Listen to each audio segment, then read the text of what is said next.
바로 연금보험 상품인데요. 자, 오늘 김인혜의 실전 보험 상품 비교 분석 시간에는 이 연금 상품을 생명보험 연금 상품과 비교해 보도록 하겠습니다. 자, 끝까지 집중하는 거 잊지 마세요. 지금 출발합니다. 오는 10월부터 변액연금 등 개인연금보험 상품의 보험료가 크게 오를 것으로 보입니다. 한동안 시들했던 연금보험에 대한 관심이 다시 높아지고 있습니다. 잘 보셨습니까? 네, 2009년 10월에 생보사가 펼친 연금 마케팅 광고를 보면 너나 할 것 없이 경험 생명표가 변경이 되니까 보험료가 인상되기 전에 연금보험에 가입하라는 이른바 절판 마케팅이 기승을 부리고 있습니다. 자, 그럼 일전에 알면 돈 되는 보험 이야기에서도 다루었던 이 경험 생명표의 의미와 개정 시에 어떤 영향이 있는지에 대해 살펴보도록 하겠습니다. 사망률에 관한 대수의 법칙을 기초로 연령별로 살아있는지 사망했는지의 상태를 나타내는 것을 생명표 혹은 사망표라고 하는데요.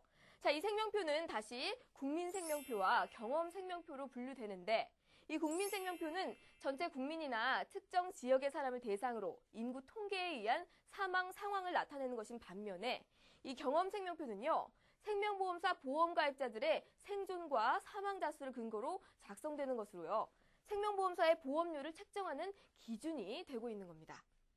의학기술의 발달로 인해서 우리나라 국민의 평균 수명이 지속적으로 증가하고 있는 것, 평균 수명이 늘어남에 따라서 생명보험 연금 상품에는 어떤 영향을 미치게 될까요? 평균 수명이 늘면 당연히 사망률은 감소하게 되겠죠.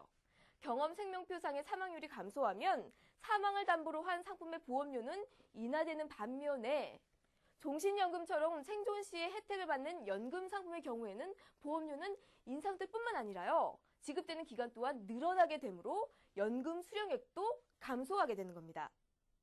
자, 그럼 평균 수명의 연장에 따른 경험생명표 개정과 이에 따라서 연금보험 상품에 미치는 영향을 좀 더 자세하게 알아보도록 하겠습니다.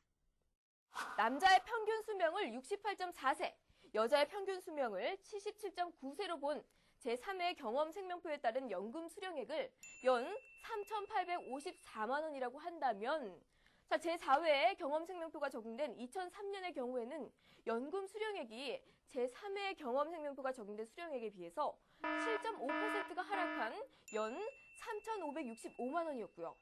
자, 2006년 제5회 경험생명표가 적용되었을 땐 2003년 연금 수령액에 비해서 4.5%나 하락한 것을 볼 수가 있습니다.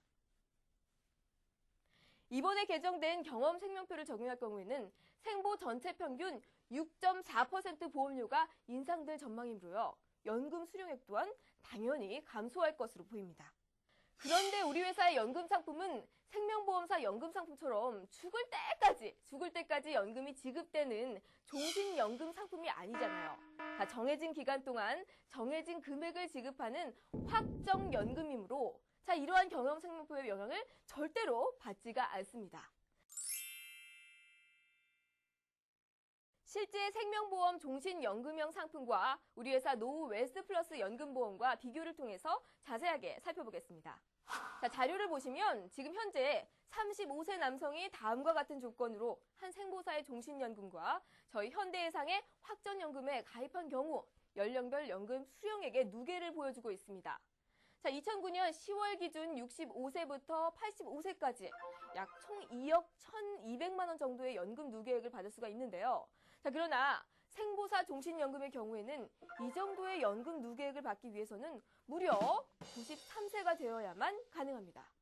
자, 다시 말해서 93세 이후까지 생존해야만 우리 회사의 확정연금 상품보다 더 유리해지는 거죠. 자, 물론 종신연금이 좋으냐 확정연금이 좋으냐는 결국에는 고객님이 생각하는 평균 수명에 따라서 판가름이 나겠지만요. 자, 기본적인 호불호의 가이드라인은 우리가 제시를 해줘야 되지 않을까요?